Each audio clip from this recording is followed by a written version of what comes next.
সবাইকে স্টক অবজারভারের পক্ষ থেকে শুভেচ্ছা জানাই। বাংলাদেশের পুঁজিবাজারকে আমাদের কর্তৃপক্ষ এক যুগেও বাংলাদেশের অর্থনীতির সাথে অ্যালাইন করতে পারেনি। এই বিষয় নিয়ে আজকে আমরা কিছু কথাবার্তা বলবো। আর এই কথাগুলো আসলে আমাদের ক্ষুদ্র বিনিয়োগকারীদের প্রাণের কথা। আর এই বিষয়টি আমাদের বিনিয়োগকারীদের জন্য এবং আমাদের দেশের ওভারঅল অর্থনীতির জন্য একটি দুর্ভাগ্যজনক ঘটনা। আজকের আলোচনায় আমি কিছু ডাটা প্রেজেন্ট করব, যেটার মাধ্যমে গত এক যুগে বাংলাদেশের অর্থনীতি কতটা প্রোগ্রেস করেছে এটার একটা ওভারঅল চিত্র আমরা পাবো। একই সাথে ঢাকা স্টক এক্সচেঞ্জের 12 বছরে কেমন পারফরমেন্স ছিল এবং বর্তমানে ঢাকা স্টক এক্সচেঞ্জ কোন পয়েন্টে আছে সেই বিষয়টিও আজকের আলোচনায় আপনাদেরকে সুন্দরভাবে আমি তুলে ধরবো। বন্ধুরা, আলোচনাটি শেষ পর্যন্ত শুনতে থাকুন।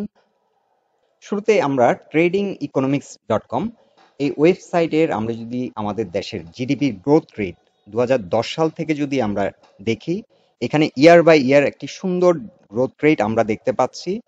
এটি tradingeconomics.com এর ডাটা আমরা এখানে পেয়েছি। কিন্তু এখানে একটি বিষয় লক্ষণীয়, 2020 সাল এবং 2021 সাল আমাদের উন্নয়নের যে অগ্রযাত্রা সেটি ব্যাহত হয়েছে।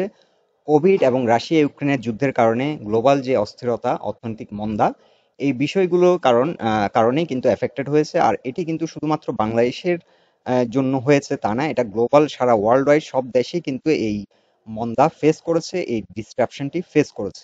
এখন আমরা এডিবির ওয়েবসাইট থেকে কারেন্ট ফিসক্যাল ইয়ারে যদি আমাদের বর্তমান জিডিপি গ্রোথ রেট দেখি, এখানে 2023 যে প্রজেকশনটি আমরা পেয়েছি সেটি 6.7%, 2022 7.2%। এখানে একটি বিষয় লক্ষণীয় যে 2022 সালে কিন্তু অনেকটা রিকভার করেছে বাংলাদেশ। এখন আমরা জিডিপির গ্রোথ রেট 2022 সালে যদি এশিয়ার কিছু উন্নয়নশীল দেশের সাথে যদি কম্পেয়ার করি, বাংলাদেশের অবস্থান আমরা দেখার চেষ্টা করছি। এখানে বাংলাদেশের অবস্থান আমরা ক্লিয়ারলি দেখতে পাচ্ছি, সেকেন্ড পজিশনে আছে আফটার মলদ্বীপস। এরপরে অবস্থান ইন্ডিয়া, এরপর পাকিস্তান। সো এখানে মলদ্বীপসের অবস্থান আমরা দেখতে পাচ্ছি 8.2%, বাংলাদেশ 7.2%, ইন্ডিয়া 7%, পাকিস্তান 6%, নেপাল 5.8% এবং ভুটান 4.5%। সো 2022 সালে জিডিপির গ্রোথ ফোকাসড আমরা এশিয়ান ডেভেলপমেন্ট ব্যাংকের যে ফোকাসটি দেখছি, বাংলাদেশের অবস্থান ভালো অবস্থানে বাংলাদেশ আছে। আর এখন যদি বর্তমান বিশ্বের একটি বড় সমস্যা হচ্ছে ইনফ্লেশন। ইনফ্লেশনে বাংলাদেশের অবস্থান যদি আমরা দেখি, বাংলাদেশের ইনফ্লেশন 2022 সালের এডিবি প্রজেকশন 6.2% এবং 2023 সালের ফোকাস তারা দিয়েছে এখানে 6.7%। সো ইনফ্লেশন অনেকটা বেড়েছে বাংলাদেশে, এটা আমরা এখন ডে টু ডে বাজার করতে গেলেও আমরা সেটি দেখতে পাচ্ছি। এবং 2020 সালে এখানে আমরা দেখতে পাচ্ছি 5.7% ইনফ্লেশন ছিল। সো ইনফ্লেশন গভর্নমেন্টকে কন্ট্রোল করতে হবে, এটা গভর্নমেন্টের জন্য একটি চ্যালেঞ্জ। তবে ওভারঅল আমরা যদি বৈশ্বিক অবস্থান বিবেচনা করি, তাহলে আমরা ইউরোপের কিছু কিছু দেশে কিন্তু ডবল ডিজিট ইনফ্লেশন আমরা লক্ষ্য করেছি। আমেরিকাতেও আমরা দেখেছি 7.8 থেকে 8%-এর মতো ইনফ্লেশন হিট করেছিল, এখন অনেকটা তারা কন্ট্রোল করার চেষ্টা করছে। সো বাংলাদেশ এখানে আরো সচেষ্ট হবে এবং ইনফ্লেশনকে যদি 5-এর নিচে আনতে পারে সেটা আমাদের দেশের জন্য ভালো। তবে এখানে বাংলাদেশের অবস্থান যে খুবই খারাপ সেটা বলা যাবে না। তো ইনফ্লেশনেও যদি আমরা এশিয়া রিজিয়নের কিছু উন্নয়নশীল দেশের সাথে আমাদের অবস্থান যদি দেখি, 2022 সালের এটাও এডিবির একটি ফোকাস ছিল 2022 সালের। সো এখানেও আমরা দেখতে পাচ্ছি যে শ্রীলঙ্কার অবস্থা খুবই খারাপ, 44.8%, পাকিস্তান 12.2%, ইন্ডিয়া 6.7%, ভুটান 6.5%, নেপাল 6.3% এবং বাংলাদেশ 6.2%। সো এশিয়ার যে উন্নয়নশীল দেশগুলো, এগুলোর মধ্যে বাংলাদেশের অবস্থান মোটামুটি একটা সন্তোষজনক অবস্থানে বাংলাদেশ আছে। এখন যে বিষয়টি অনেকটা কনসার্নিং ছিল এবং এটা নিয়ে পত্রপত্রিকায় অনেক লেখালেখি হয়েছে, সেটি হচ্ছে বাংলাদেশের রেমিটেন্স ইনফ্লো অনেকটা কমে গেছে। এটা কিন্তু ফ্যাক্ট। এখানে আমরা দেখতে পাচ্ছি August, September, October, November, December এই মান্থস গুলোতে কিন্তু রেমিটেন্স ইনফ্লো অনেক কমে গেছিল এবং এখানে আমরা গ্রাফে দেখতে পাচ্ছি অনেক ডিক্লাইন করেছিল, যেটা একটা কনসার্নিং ম্যাটার ছিল। কিন্তু এখন আমরা দেখতে পাচ্ছি জানুয়ারিতে অনেকটা রিকভার করেছে। সো এখন আমরা জানুয়ারি মাসের যে রিকভারিটা দেখছি, এই ধারাবাহিকতা মোটামুটি যদি ঠিক থাকে এবং যদি আগের মতো সালের জুলাইয়ের যে অবস্থানে ছিল, এই অবস্থানে যদি রেমিটেন্স ইনফ্লো যদি ফিরে আসে, তাহলে মোটামুটি আমরা যেটা আমাদের দেশের জন্য একটা কনসার্নিং বিষয় ছিল, সেটাও আমরা দেখতে পাচ্ছি বাংলাদেশ অনেকটা রিকভারি করতে যাচ্ছে।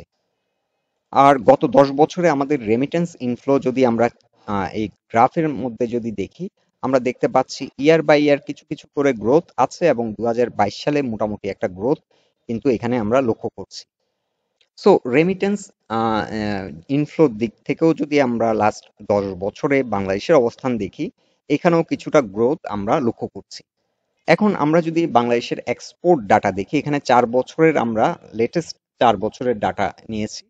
আমরা ২০২১ সালে যদি ২০২০ সালের সাথে আমরা একটা কম্পেয়ার করি, তাহলে এখানে দেখতে পাচ্ছি আমাদের গ্রোথ 13.68%, এবং ২০১৯ সালের সাথে যদি ২০ সালের কম্পেয়ার করি, আমরা এখানে দেখতে পাচ্ছি 15.11% ডিক্লাইন করেছে।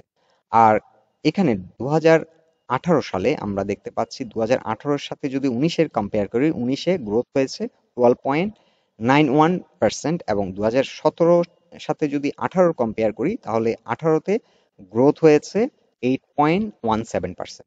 সো এখানে একটা ডিক্লাইন ছিল এক্সপোর্টে, সেটি ২০২০ সালে, এটা আমরা সবাই জানি যে করোনার কারণে গ্লোবাল যে ডিমান্ড ফল করেছিল, যার কারণে আমাদের এক্সপোর্টও কিন্তু ফল করেছে।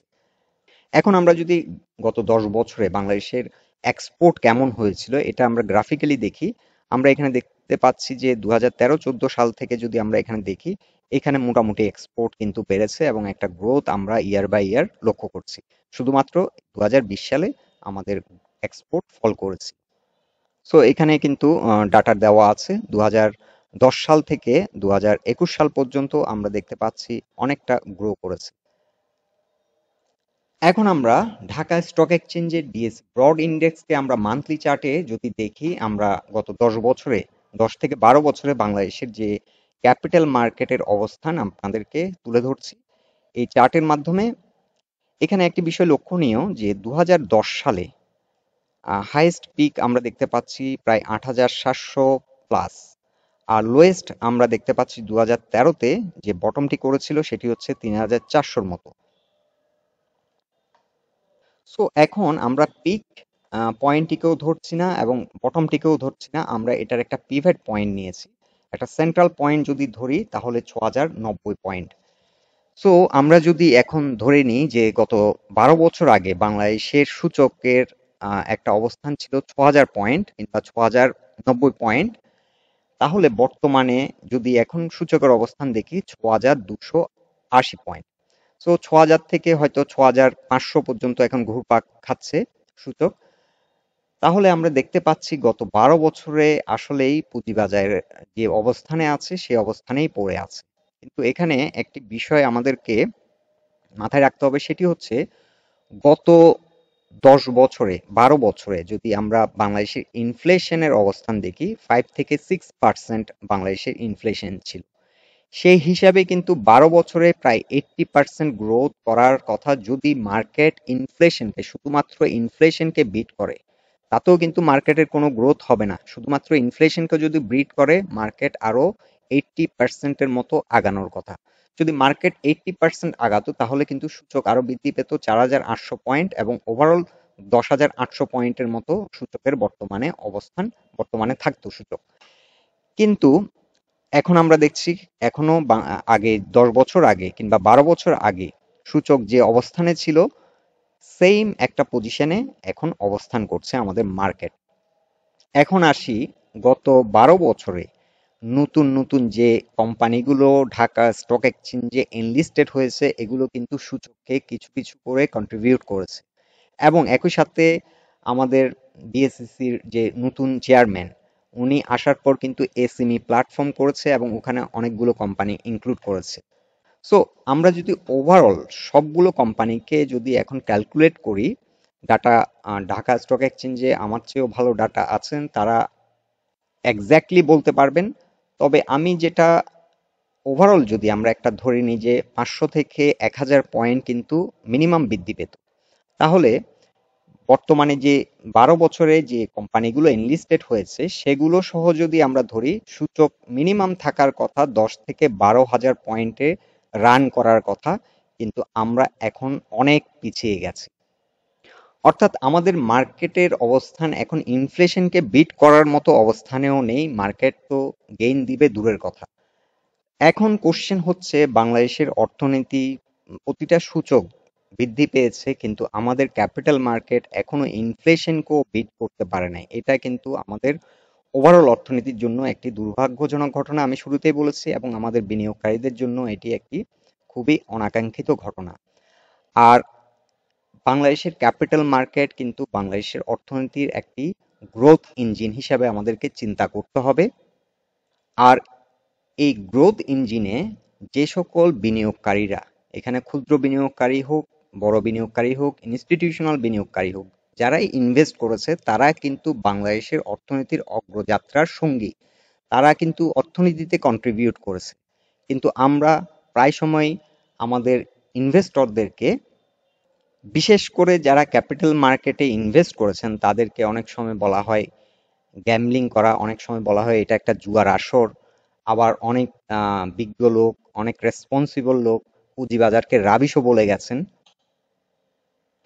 আর গত 10-12 বছরে ক্যাপিটাল মার্কেটে যে সকল বিনিয়োগকারীরা ইনভেস্ট করেছিলেন তাদের বেশিরভাগই কিন্তু নিঃস্ব হয়ে গেছেন ক্যাপিটাল মার্কেটের এই ধরনের মাঝে মাঝে বড় ধরনের পতনের কারণে। কিন্তু অনেকেই কিন্তু ক্ষতিগ্রস্ত হয়ে সর্বশান্ত হয়েছেন। সো এই বিষয়টিও কিন্তু খুবই অনাকাঙ্ক্ষিত। এখন আসলে এটি একটি হাই টাইম গভর্নমেন্ট পুঁজিবাজারকে নিয়ে চিন্তা করার, এবং যে লোকগুলো গত 12 বছর ধরে এই মার্কেটকে পরিচালনা করেছে, এই লোকগুলো কি আসলেই যোগ্য কিনা পুঁজিবাজার পরিচালনা করার জন্য। কারণ গত 10-12 বছরে আমরা দেখতে পাচ্ছি পুঁজিবাজারে কোনো উন্নয়ন হয় নাই, পুঁজিবাজার অনেক পিছিয়ে গেছে, ইনফ্লেশনকে পর্যন্ত এই মার্কেট বিট করতে পারেনি। আমি আরো একটি আলোচনায় এই কথাটি বলেছিলাম। সো এখন আসলে এটি চিন্তা ভাবনা করার একটা হাই টাইম। সরকার পুঁজিবাজারের দিকে একটু মনোযোগ যদি দেন, এবং যে লোকগুলো আসলেই পুঁজিবাজারকে পরিচালনা করছেন এই লোকগুলোর দরকার আছে কিনা। আমার পার্সোনাল ওপিনিয়ন, তাদেরকে যদি আরো 10 বছর দায়িত্ব দেওয়া হয়, তারা কিন্তু পুঁজিবাজারকে কোনো রকম উন্নয়ন তারা করতে পারবে না। কারণ তারা 12 বছরে পারেনি, আরো 12 বছর না, আরো যদি 24 বছরও তাদেরকে সময় দেওয়া হয়, তারা কিন্তু এই মার্কেটের কোনো উন্নয়ন করতে পারবে না। আরেকটি বিষয়, গভর্নমেন্ট কিন্তু অনেক ভালো ভালো পদক্ষেপ নিয়েছেন পুঁজিবাজারের জন্য, কিন্তু পুঁজিবাজার এতগুলো পদক্ষেপ নেওয়ার পরও পুঁজিবাজারে কিন্তু আমরা কোনো উন্নয়ন দেখতে পাচ্ছি না।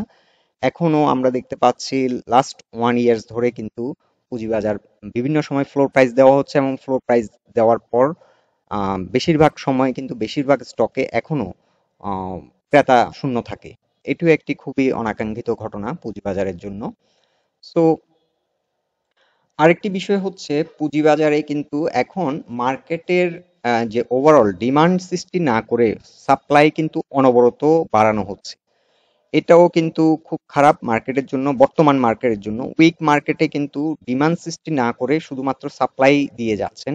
এই বিষয়টি আসলে কর্তৃপক্ষের একটু ভাবা উচিত। আর সরকার যে সকল পদক্ষেপগুলো নিয়েছেন এগুলো যদি দ্রুত বাস্তবায়ন করা যেত, তাহলে ক্যাপিটাল মার্কেটে কিন্তু কিছু কল্যাণ হতো। কিন্তু আমরা দেখি যে আমলাতান্ত্রিক জটিলতার কারণে সরকার যে সকল বিষয় পদক্ষেপগুলো নিচ্ছেন সেগুলো রিফ্লেকশন আসতে কিন্তু অনেক সময় লাগছে, ইমপ্লিমেন্ট হতে অনেক সময় লাগছে, যার কারণে আমরা সেগুলো সুফল পাচ্ছি না। সো বর্তমান সময়ে এক কথায় বাংলাদেশ পুঁজিবাজার একটা খুবই নাজুক অবস্থানে আছে, এবং এটা থেকে উত্তরণের জন্য গভর্নমেন্টকে খুব দ্রুত কিছু পদক্ষেপ নেওয়া উচিত। কারণ একটা দেশের ক্যাপিটাল মার্কেট এভাবে আসলে কখনোই চলতে পারে না। এটা একদিকে যেমন আমাদের বিনিয়োগকারীদেরকে সর্বশান্ত করছে, অ্যাট দ্য সেম টাইম আমাদের দেশের ভাবমূর্তিও কিন্তু নষ্ট হচ্ছে। সরকার যে সকল উন্নয়নমূলক কাজ কর্মকাণ্ডগুলো করছে, অনেকগুলো প্যারামিটারে বাংলাদেশ অনেক এগিয়ে যাচ্ছে, কিন্তু সেটার রিফ্লেকশন আমাদের পুঁজিবাজারে, অর্থনীতির একটা গুরুত্বপূর্ণ উইংসে তার কোনো রিফ্লেকশন আসে না।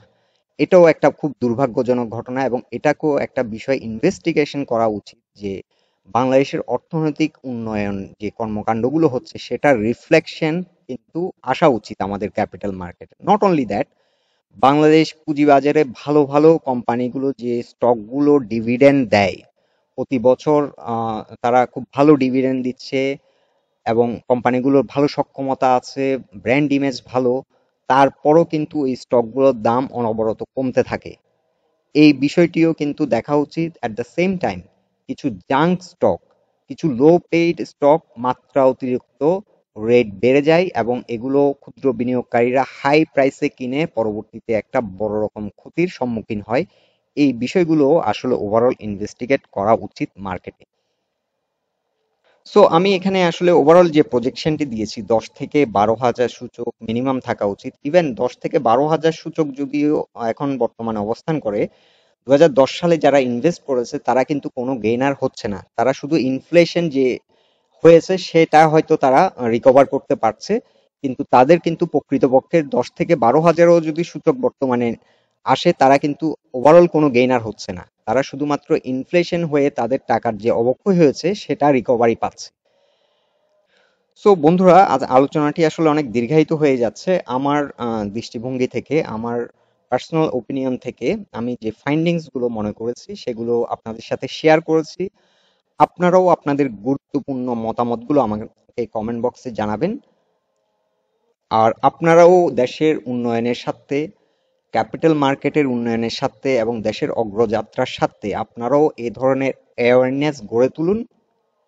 ভারতে রিসেন্টলি একটি স্টক আদানি গ্রুপ, তাদের বিভিন্ন স্টকগুলোর ক্রাশ করার কারণে আমরা দেখেছি গভর্নমেন্ট কিন্তু খুব বোল্ড একটা স্টেপ নিয়েছে, একটা কমিটি গঠন করা হয়েছে কেন স্টকটা পড়লো এবং দেশ জুড়ে কিন্তু তোড়পাড় হয়ে গেছে।